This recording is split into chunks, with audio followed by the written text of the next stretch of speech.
Hello everyone, welcome to chapter 3 in our 3D animation crash course with Blender. And in this chapter, we're going to go into modeling. For the previous two chapters, we've been using Blender's default models. However, in this chapter, we're going to go over how to create your own model. But before we go into the practicals in Blender, as usual, we first need to take a theoretical exploration of the subject of modeling. So what exactly is modeling? Modeling is simply put the act of making models. The art of making models. So that might not make sense. So what exactly are models? So models are simply three-dimensional representations of an object or a person. Before we had 3D softwares, we had sculptors. So the art of modeling started from the sculptors. So if we had a clay sculptor, he would create a three-dimensional representation of a person in his clay sculpture. So that three-dimensional representation of the person that he has sculpted would be called a clay model of that person. So it is not the person, it is a representation of the person. However, it's not a painting. It is a three-dimensional shape. So the process of sculpting the shape is what is now called clay modeling. So the result of clay modeling is a clay model, and that clay model is a representation, a three-dimensional representation of a person or an object. However, in the 3D world, we don't use clay, obviously, for modeling.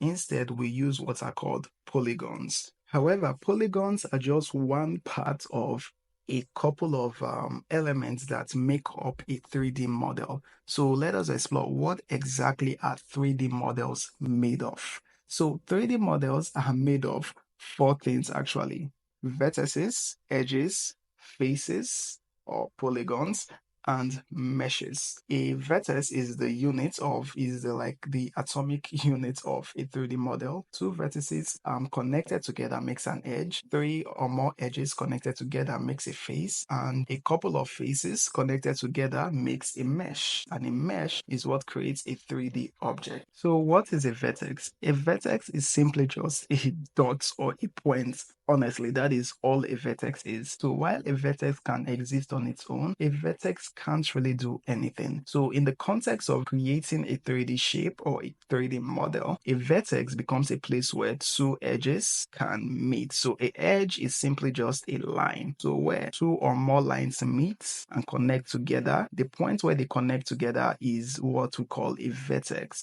So those lines are just called the edges, while the connecting point is called a vertex. So now, if we just have two lines, two edges, and they connect together, and we just have a vertex, you can see that we don't have a shape yet. It's just kind of floating in space. It's has no closure. It's not closed. It's not a shape yet. It's just a line. For these edges and vertex to become a shape, it needs to connect together. And an edge can only connect with itself when it has at least three lines. So when it has three lines and it connects together, then that connection is called a face or a polygon. Some of you might remember polygon from secondary school mathematics because that is honestly what it is.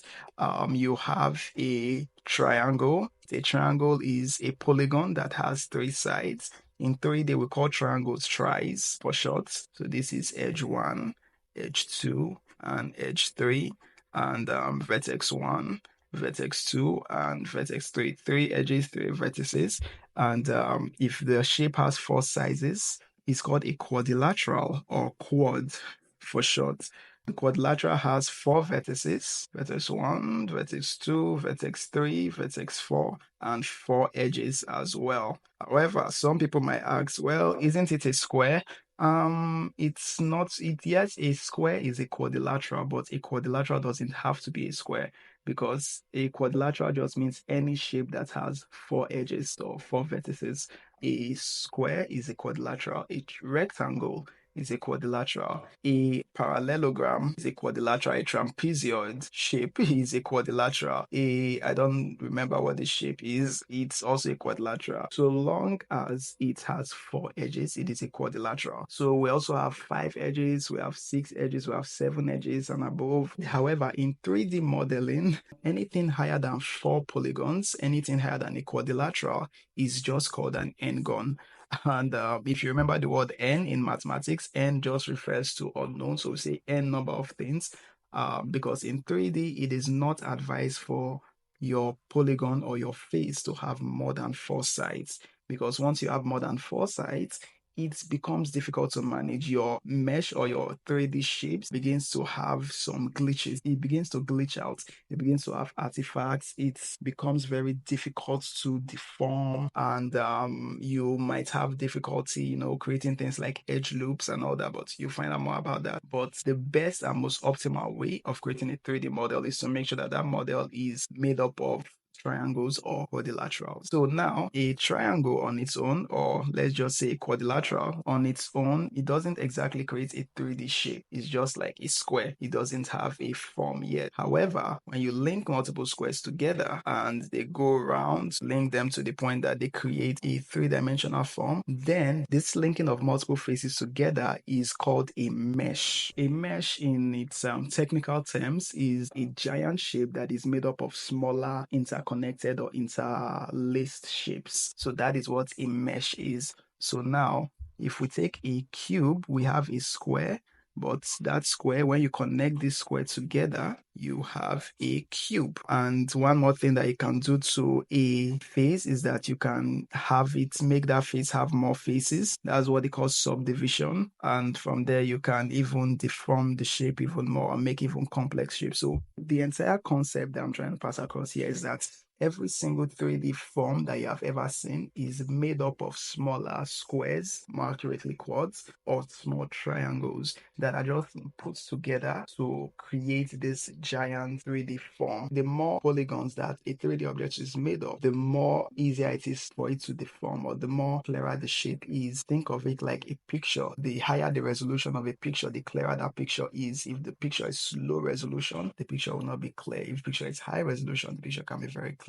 Likewise, in the world of 3D, the higher the number of polygons an object has, the clearer that object details can be. If it's a human model, you can make the bend of the nose very clear if it has a very high density of polygons. But if it doesn't have a high density of polygons, this is where you have PS1 graphics of games whereby these characters look like they are blocky, or it looks as if they are square one kind. If you play GTA San Andreas, you remember how the hands, it's as if the hands didn't have any form and all that. It's because they had a limited number of polygons, very few polygons. So if you have a high number of polygons, you can have a much more detailed model. However, the cost of a more detailed model is that if you have too many polygons, it means that the computer has to calculate more whenever it's processing your shape. The same way when it comes to picture, the higher the resolution of a picture, the larger the file size. Likewise, in 3D, the higher the density of the polygon, not only the higher the file size, but also the more demanding that shape will be computationally for your computer to calculate or for your computer to display. So if you're on a low-end computer, I would not advise that you download high-resolution models. Instead, find a way to make lower resolution models, or find a way to manage your polygon density in your scene so that you don't end up hanging your computer or crashing your computer. Yes, higher resolution models look better, but you need to find ways to manage it. So to take any key thing away from this video is to understand that a giant 3D object is made up of smaller shapes, smaller triangles, or smaller squares that just come together to create that illusion of that giant 3D shape. And those squares or those polygons, those faces, are made up of edges or tiny lines, and those lines are connected by vertices, which are tiny dots. So in Blender, you see these things live, but I just want you to have the concept that fancy object, no matter what the 3D object is, it is made up of polygons. So as a result, you can literally make any 3D object you can imagine. You just need to think about, okay, fine, what kind of polygon is this thing made of? How do I position these polygons together to make that shape? So that is the foundation of modeling. Modeling is the act of putting these faces and edges and vertices together and manipulating vertices,